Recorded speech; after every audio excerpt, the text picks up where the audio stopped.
The front entrance to our home is seldom used. We usually enter through the side door to the garage or the sliding glass doors leading to the patio. To the right of the entryway stands the formal living room, meticulously maintained, but the least frequented room in the house. On the left at the end of the entry lies a hallway connecting to 3 bedrooms, including our spacious master suite and a guest bathroom. The formal living room, enveloped in darkness due to closed, massive curtains, features a white camel-backed couch against the back wall, with large wing-back chairs on either side, all facing a walnut coffee table.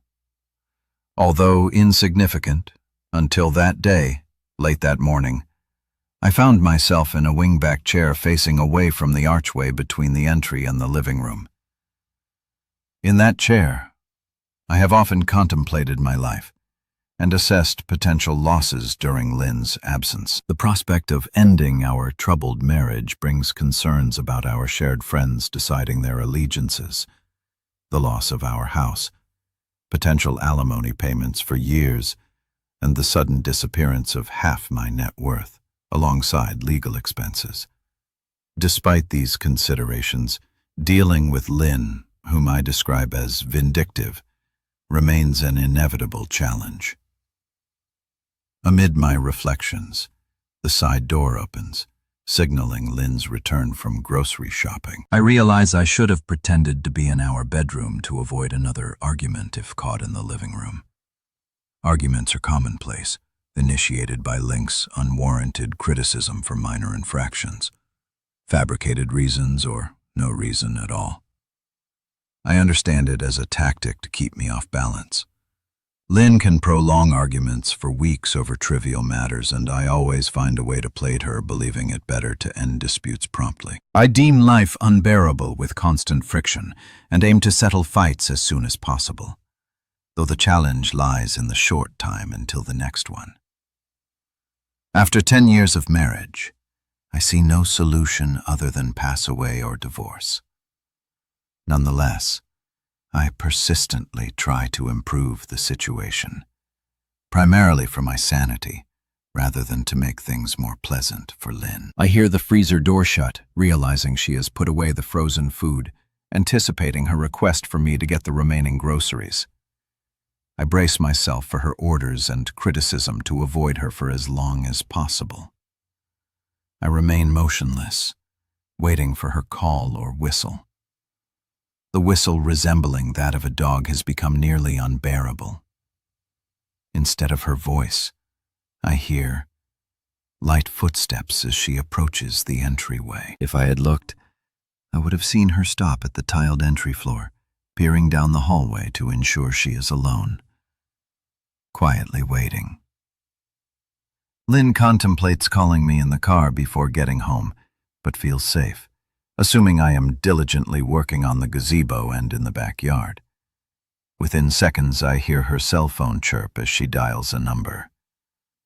Now, in the entry, just 5 feet away from the back of the chair where I sit, Lynn speaks to her father about plans for Thursday afternoon. She mentions calling him at work after, and the logistics of their meeting. Still unnoticed, I listen as Lynn discusses details with her father, concluding with a light-hearted farewell.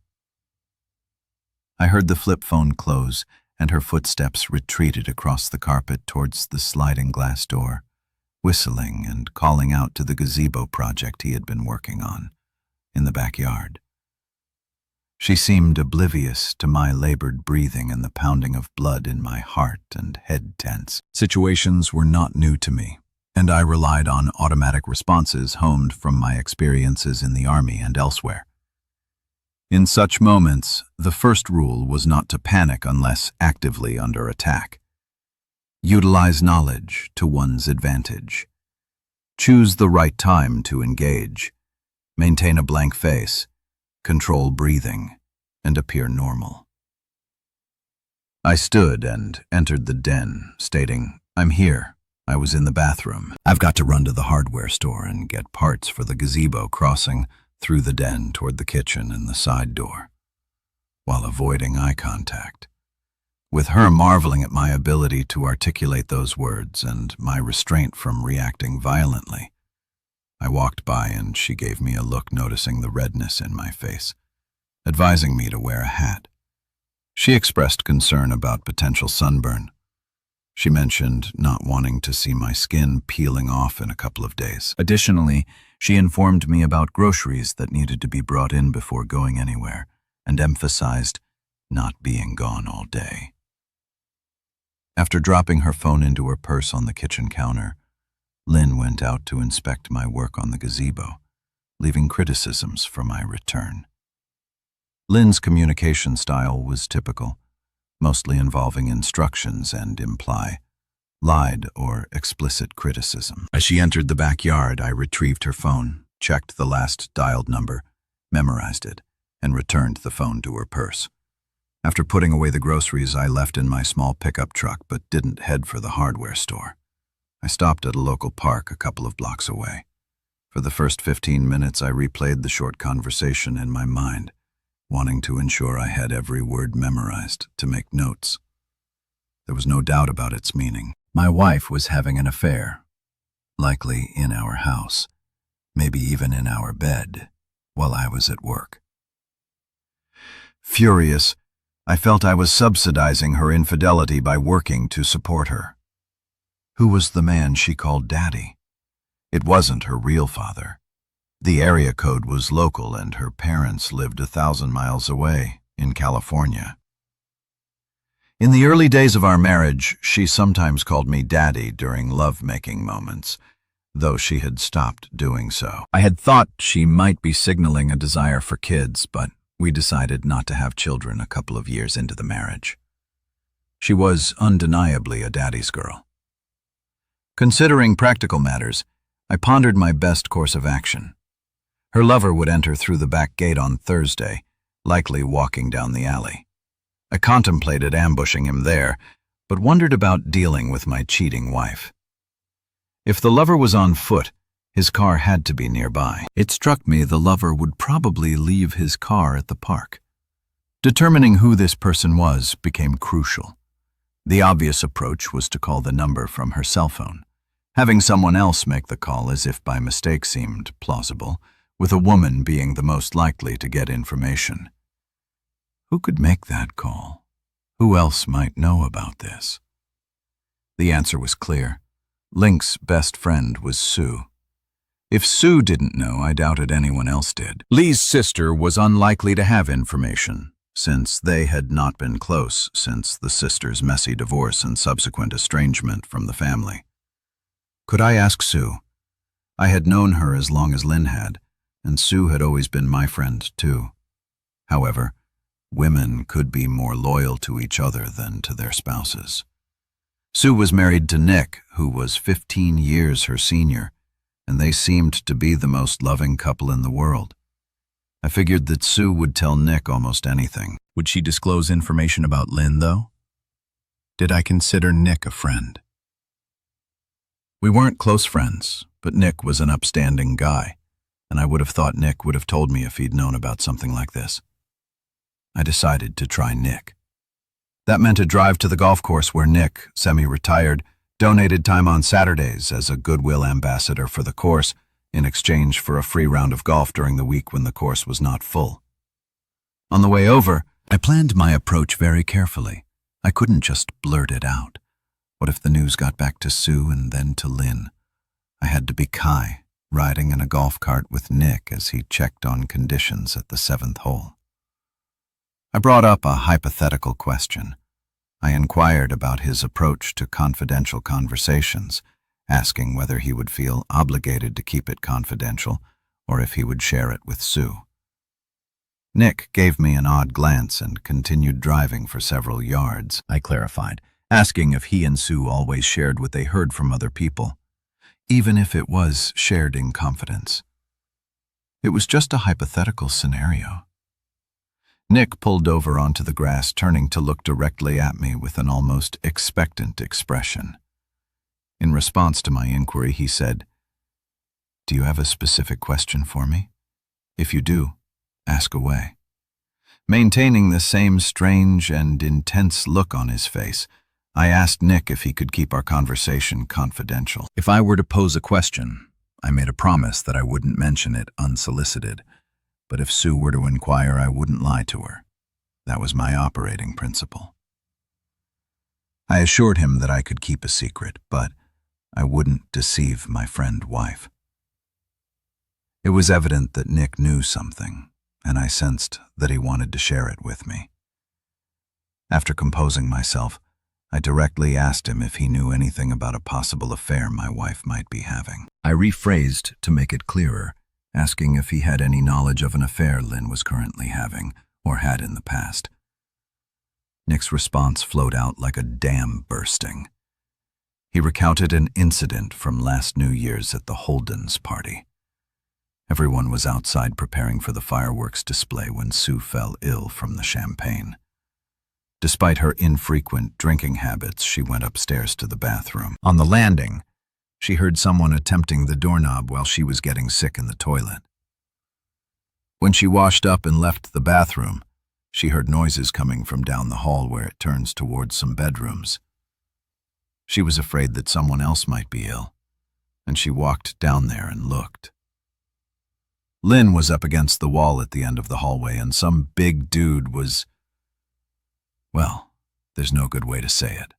He had her against the wall with her legs wrapped around his waist. Lynn saw Sue standing there, and she smiled and did a little wave off, like, get the hell out of here.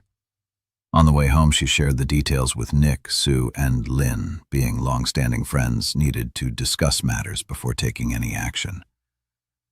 I suggested immediate disclosure to you. Ultimately, Sue had a conversation with your wife, who conveyed that the incident with Buddy White was a one-time occurrence, fueled by drinks, a disagreement with you, and aggressive advances from Buddy, a known bully who married into wealth.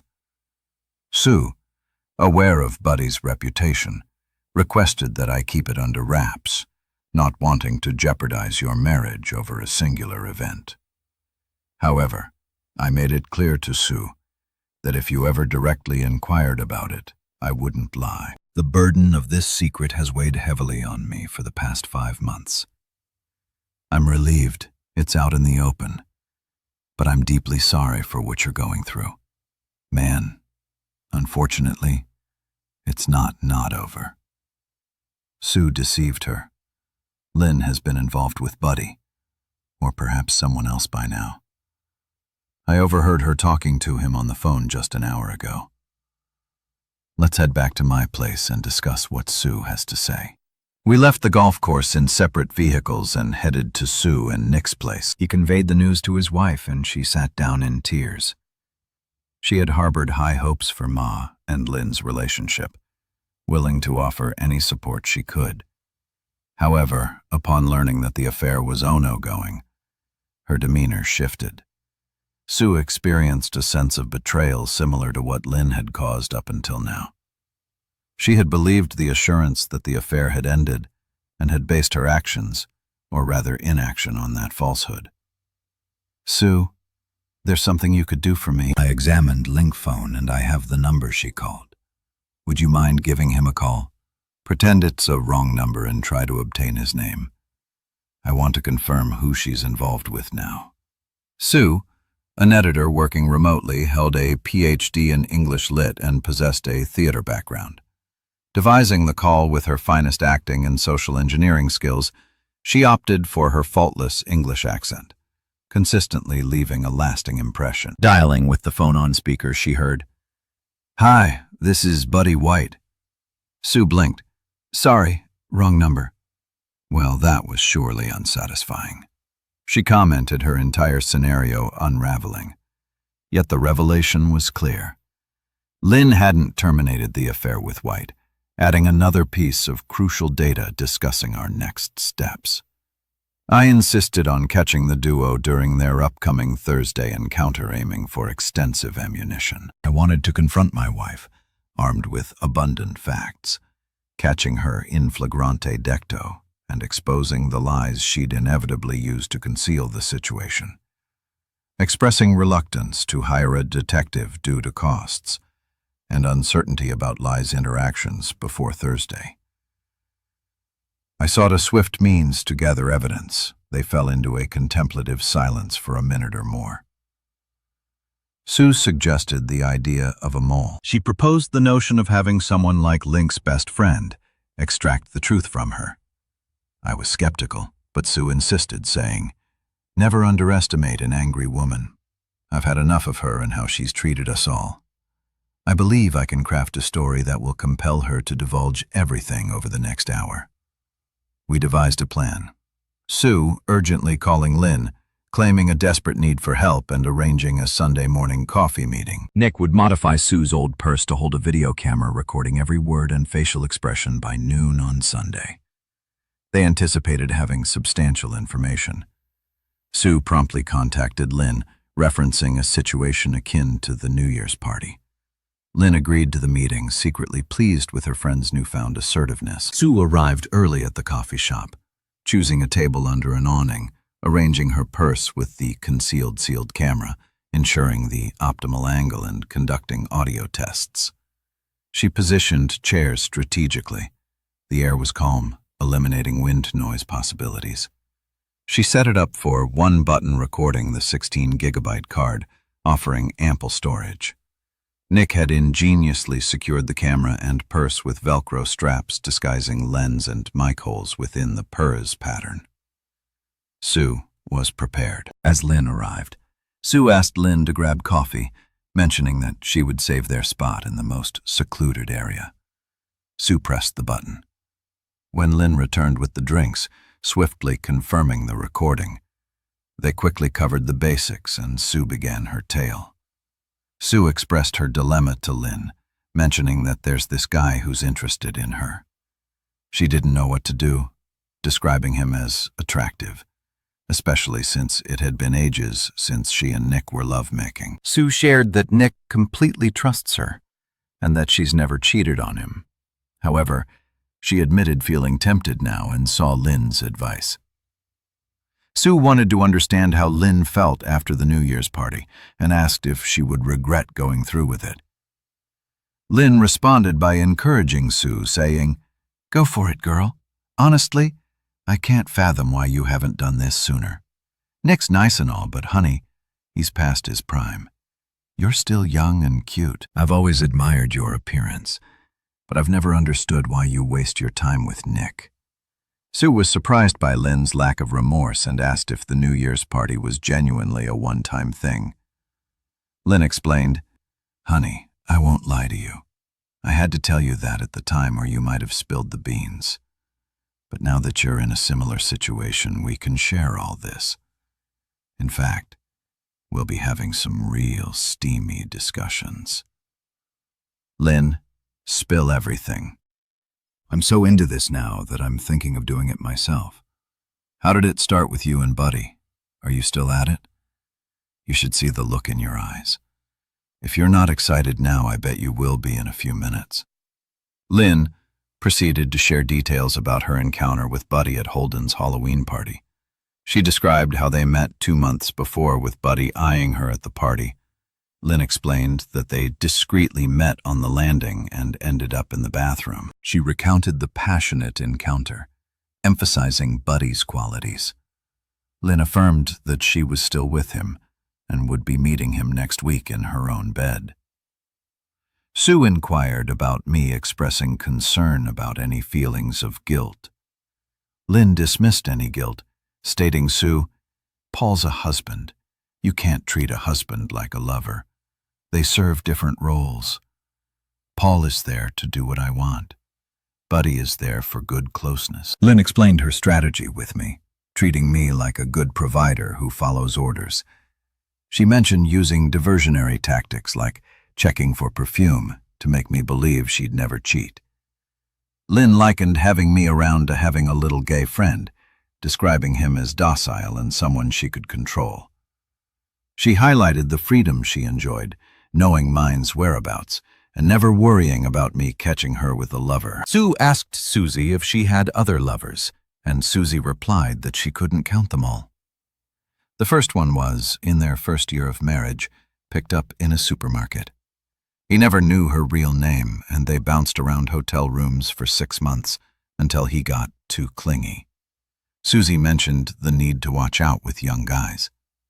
After that, there were a series of one-offs, including a salesman friend into kinky stuff, which worked well, as he only came to town a few times a year. Susie stated that she had kept Buddy busy for longer than almost any of them, describing him as a hound with a hole-splitting tool. Susie shared details about Buddy being married to a clueless woman working while he played around. She mentioned being in control of when he could visit her. Then Susie asked Lynn about her new conquest, and Sue ran through her prepared story about her fictional lover, Rod. The details weren't important, but Lynn believed every word, encouraging her to take full advantage. Sue expressed amazement at Link's control and doubted if she could treat Nick the way Lynn treated me. Lynn explained the dynamic in the animal kingdom, comparing dominant individuals to the rest of the pack. Lynn asserted her alpha position with me and encouraged Sue to take on a similar role with Nick, assuring her that freedom would be hers. Lynn suggested starting with Rod and enjoying every second, stating that Nick would still be there and would fit into his natural submissive role. Lynn addressed concerns about STDs and asked if Sue used contraceptives. Sue explained that most of the time she made the guy use a contraceptive, but with Buddy it was different, due to his aggressiveness. Sue mentioned getting scared once because it hurt to pee, but the doc said it was irritation from rough closeness. There was a time when she got infected with gonorrhea, and after that she was more careful. Sue asked how she kept that from me, and Lynn described allowing me to go out by mentioning his interest in playing the guitar with his pals. She looked at me deadpan and gave me the choice, leading to a confrontation later when she took antibiotics. Sue, eager to get the recording back to Nick and me, thanked Lynn and left for home. The conspirators watched the video, appalled. Sue and Nick could hardly recognize Lynn because she was never so harsh on me when others were around. I was shocked, though not as much as the couple, having come to know that Lynn was capable of almost anything. Sue brought up Anita White and mentioned her concerns about Anita's knowledge of her husband's infidelity. She expressed the dilemma of whether to inform Anita about Buddy being with Lynn. Considering the risk of Anita blowing the cover, Sue described Anita as seeming deeply unhappy with her husband's reputation as a bully, and pondered if Anita might be entirely cowed by him. Sue suggested that talking to Anita might affect her plans, and sought help from Lynn in handling the situation. Sue thanked us for our assistance and assured that we would be kept out of further details. She specifically asked me not to do anything stupid. In response, I acknowledged the mistakes I had made over the past 10 years, but clarified that I didn't intend anything violent. I assured them that I would handle the situation in my way and requested strict confidentiality. I asked everyone to avoid answering if Anita called, taking full responsibility. Later that evening, Sue phoned Anita White and introduced herself. She confirmed they had talked at Holden's parties and asked if Anita could talk freely. Sue then broached the subject, revealing that Buddy was cheating on Anita with someone Sue knew. She expressed regret and conveyed Anita's right to know. Silence followed on the other end, with Sue discerning sniffles and sobs. Anita shared her frustration, mentioning past issues that Buddy claimed were resolved a year ago. She had taken him back based on his promise, with a clear warning of ending the relationship if he repeated his mistakes. Sue offered comfort and assistance, expressing a willingness to help based on Anita's decision. Anita, appreciating the concern, outlined her resolution. She emphasized that her partner would never share her bed again, detailing the terms of a stringent prenuptial agreement that would leave him penniless in case of divorce due to proven infidelity. She described him as unfit for employment, good only for accompanying her to events and engaging in extramarital affairs. She affirmed her determination to ensure he faced the consequences. In response to my offer to gather evidence, Anita committed to maintaining composure for a few days until she had the evidence in her hands. Plans were made for someone to collect preliminary evidence from my office the next day. Sue arranged a meeting, contacting me at work to schedule an appointment in her office on Monday at 1 p.m., and entering Sue's office with a video camera. I introduced myself to Mrs. White, the wife of the man involved with my wife. I placed the camera on her desk, cued the relevant section, and played the recording. Despite the faint screen visibility, the audio quality was excellent. Witnessing Mrs. White's tears, I offered a comforting gesture, acknowledging her familiarity with her husband's behavior over time. Subsequently, I revealed my plans to Anita, stating that participation was optional but extending the offer nonetheless. Anita disclosed the years of intimidation she had endured, expressing her desire to turn the tables and make her husband suffer. When asked about potential violence, I acknowledged that things might get messy, but assured her I had no intention of causing damage. Following the meeting with Anita, work became an unwelcome distraction. Lingering effects of Lynn's words in the video affected me deeply. While acknowledging some truth in her remarks, I defended my conciliatory nature, understanding her perception of me as a wimp. Despite the hurt, I contemplated showcasing a different side of myself. On Thursday, pondering how Lynn would react to a more assertive approach, I dismissed any idea of reconciliation, recognizing the irreparable loss of trust in our relationship. Tuesday and Wednesday were marked by reduced office productivity. As I meticulously reviewed potential scenarios, the complexity of variables reminded me of the fragility of well-laid plans. Multiple potential outcomes, including my preferred approach, were considered. Thursday's events would necessitate improvisation, and I dedicated time to refining my physical abilities in anticipation. At home, tensions prevailed, limiting conversations to necessities.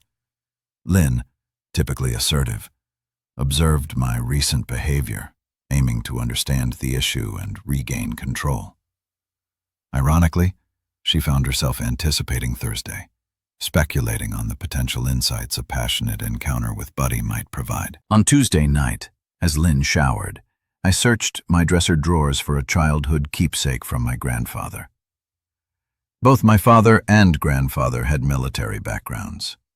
Grandpa, after Normandy, he acquired a set of steel knuckles from a German soldier as a war souvenir. As I examined the menacing steel equipment, I recalled Grandpa's caution about its use, but acknowledgement that it might be handy someday. That day had nearly arrived. It was a form of war. Lynn and her lover had engaged in unfair play, prompting me to force a hearty breakfast on Thursday. I knew I wouldn't eat lunch, but hoped to slow down my rival pacing in my office. I deposited items in the guest bedroom, contingent on Lynn's choice of waiting in the backyard or returning inside after opening the gate. Regardless, I could adapt. Manipulate the set of knuckles on my desk. I paced, stoking my controlled anger by. I changed into jeans, a t-shirt, and sturdy running shoes, checking my pockets, cell phone, keys, knuckles, and wallet. I called Lynn from my desk phone to preempt her call. The conversation was calm and non-threatening, explaining meetings and phone unavailability, anticipating a possible delay in returning home. Lynn interpreted my call as a sign of returning docility, relaxing. With this knowledge, perhaps she'd reward me with cooled-down makeup closeness that evening. She prepared to meet her lover, and the two drove to the park in 20 minutes. Loverboy's car was absent, so Anita dropped him off and he jogged to his house, slipping into the backyard through the side gate positioned behind a fatina bush on the house's end away from the garage.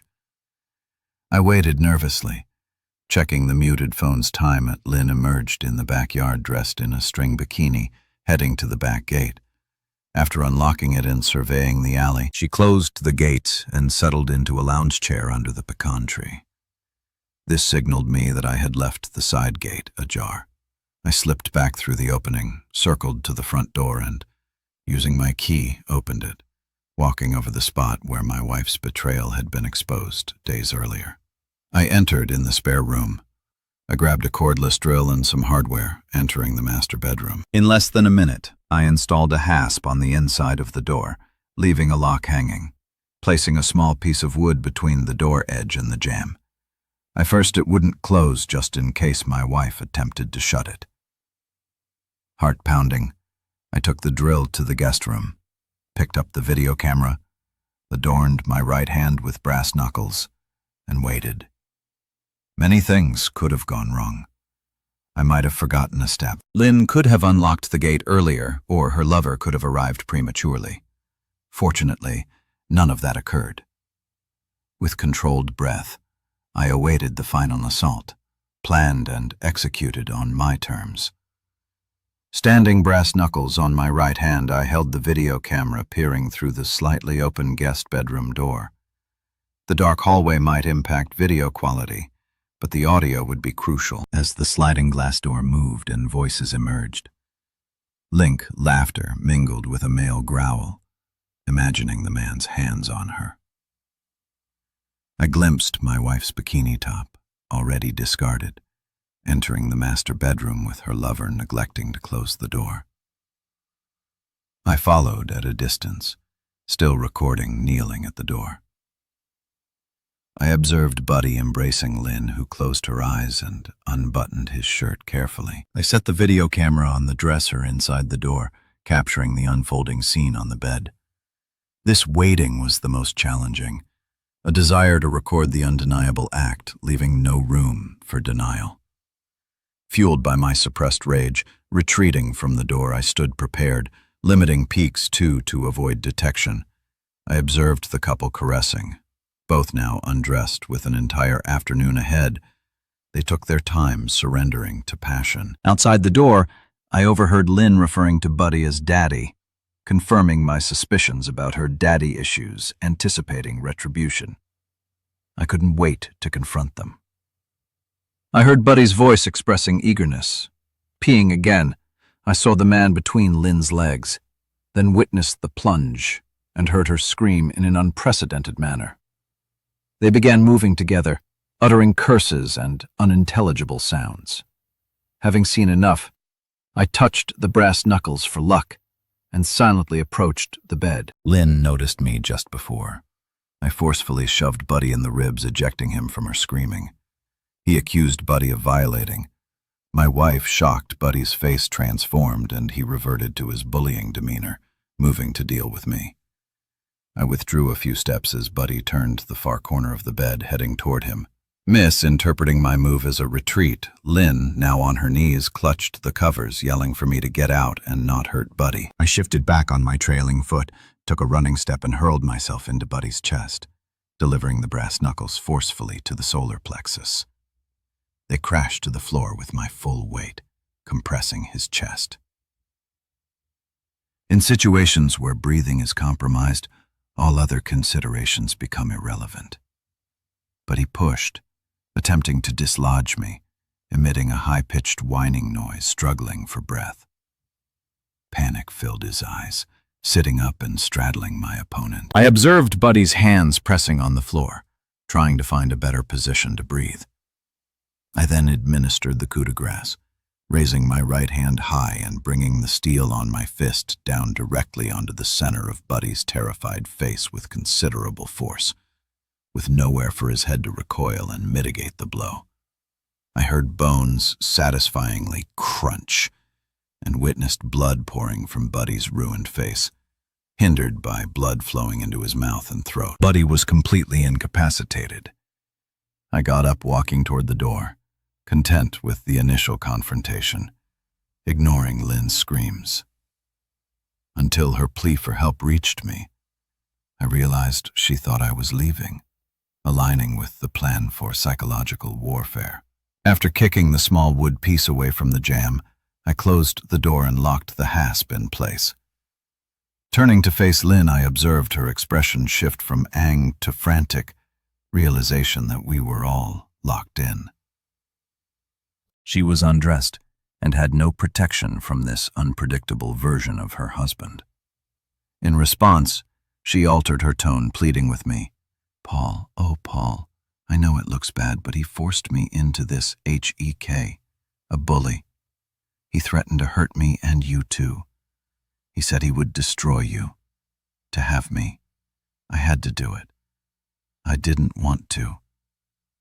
Approaching the bed, slowly as she delivered her explanations, I maintained a stoic expression, dismissing her with a stern command. I stated, "Shut up, you're lying. I know you've been involved with him for months." Redirecting my attention to the wounded person on the floor who was gurgling and showing signs of distress, I made it clear that I wanted Buddy hurt, not dead. Carefully positioning him close to the iron bedstead, I placed him on his side for blood drainage, retrieving 5 pairs of handcuffs from the top dresser drawer. I proceeded to secure Buddy's ankles and wrists to the bedstead, with 4 of them returning to my prone wife. I maneuvered her legs off the bed, secured her hands behind her back, and guided her into the bathroom, seating her on the toilet. I conveyed a stern message urging her not to cause any damage and insisting that it was time for her to confess. While speaking, I emphasized the presence of brass knuckles on my right fist, ensuring she noticed them. I demanded the complete narrative, how she met the other person, the reasons behind her actions, and why she thought it acceptable to betray me. Additionally, I sought details about her involvement with other men over the past decade, making it clear that we had ample time to unravel the story. Throughout the afternoon, Lynn made a calculated decision. Considering that I wouldn't be spending time with her lover, I knew some details about her actions, but the extent of my knowledge remained uncertain. Questions lingered in my mind. Could she manipulate certain aspects to make her fidelity sound less treacherous? Was she daring enough to lie? Lynn expressed her reluctance, sharing that she never intended for the situation to unfold as it did. She described the aggressiveness of an imposing individual who approached her at a party hosted by the Holon, ultimately luring her upstairs. Unaware of the person's intentions, Lynn found herself in a vulnerable position, with no one around to assist. Curious about the details, I inquired what party was that Sue, having witnessed the incident, could provide additional information, confirming that I had been cornered. In my quest for more information, Lynn speculated that Sue or Nick might have exposed her. She insisted that Sue had witnessed only the New Year's party, but I countered, reminding her that it was Halloween, when she had been with the other person over 20 times, determined to uncover the truth. I questioned her about who might have revealed her secret. With a sense of defiance, Lynn responded, "You'd be surprised. How many people do you think Loverboy has told? Maybe it was one of them, but that doesn't matter. Sue told you this. That person, I'll claw her eyes out. But I know something about her that will wreck her marriage, and I'll sure as hell use it." After Lynn shared details about Sue's fabricated lover, Rod, she claimed credit for inventing him for my benefit. She described how they orchestrated conversations to extract information with Sue, recording the entire exchange and storing it on multiple DVDs to be sent out at her discretion. Lynn clarified that Sue hadn't initially informed her of the situation, and no specific details were provided by Sue. Regarding the revelation about the New Year's party, I pointed out that I learned about her extensive history during a video conversation. I recalled a phone call Lynn made to her lover last Saturday in our entryway, where she openly expressed affection for him, inadvertently disclosing everything about her past. Convinced that I had sufficient information, I informed her that any further communication should be directed to my lawyer, and legal papers would be served in a couple of days. Expressing the need to consult with an attorney about our situation, I pulled out my cell phone and called Anita to handle the situation. After a brief conversation, I chuckled and ended the call, marching Lynn back into the bedroom. I showed her the sorry state of her lover. Undressed, handcuffed, wheezing and covered in blood, almost causing her to vomit. I deposited her on the bed, turned off the video camera, unlocked the bedroom door, and opened it for Anita, who had been waiting outside in her car. Addressing Anita, I remarked, "Well, Anita, I saved you some of him. His face is not much to look at. Now, though, here's his latest lover. My soon-to-be former wife, Lynn, have anything to say to her." Anita approached Lynn, sitting on the bed, and slapped her hard across the left cheek, evening out the red marks on her face, expressing frustration. Anita beared Lynn for her foolish and revealed how highly she regarded the man lying on the floor. Turning to me, Anita pondered, "What are we going to do with him now, Anita?" I'm inclined to toss this one out the door with no clothes on and see how long it takes her to find another companion. Get it? Companion. I expressed relief that she had preserved his tool for me. I mentioned having a razor-sharp new hunting knife and suggested cutting off his tool to present it to Lynn, who seemed to adore it. Additionally, I considered stashing his balls in the vault for the safety of women in the town. I intended to enforce my prenup, putting his balls in a vis, as he would get nothing if caught cheating. We planned to escort him to the hospital, providing a fabricated story about finding him injured in the garage. This would ensure his cooperation. Knowing he could be cut off without a dime, perhaps I'd throw him a few crumbs. Regarding Lynn, I mentioned her attachment to her father and pondered if there was more to their story. During her upbringing, though lacking any proof, in the event of a messy divorce, I noted that her father might disinherit her, as he did with her sister. To protect his reputation and substantial inheritance even after the divorce, I would retain intriguing videos to share if necessary. Keeping her in check, I decided to let her get dressed, take her car, and find a place to reflect, cautioning that her ATM and credit cards wouldn't work. I provided her with a quarter, sarcastically remarking it was for a two-bit fancy woman maintaining a distant friendship with Anita. We sometimes reached out to each other when feeling low, both hesitant to dive into another relationship after being burned. I acknowledged the pain caused by my harsh treatment of Lynn during the ordeal, recognizing it wasn't the real me. Despite likening it to war where cruelty can emerge, I vowed never to be in that position again. However, I had no regrets about marring Buddy's face. Anita's insurance covered basic repairs to Buddy's face, and she cut him loose with a little more money than the prenup required. His attempts to attract women proved challenging. In the ensuing months, my depression deepened and I faded from sight. Lynn accepted a fair settlement and moved in with her sister seeking help. She grappled with the severe miscalculation of her actions. Feeling sick when watching nature shows about animals of prey terms like alpha dog or pecking order triggered discomfort and nightmares, and about that night, with Buddy and me, occasionally haunted her. Despite occasional feelings of missing me, I harbored no such sentiments towards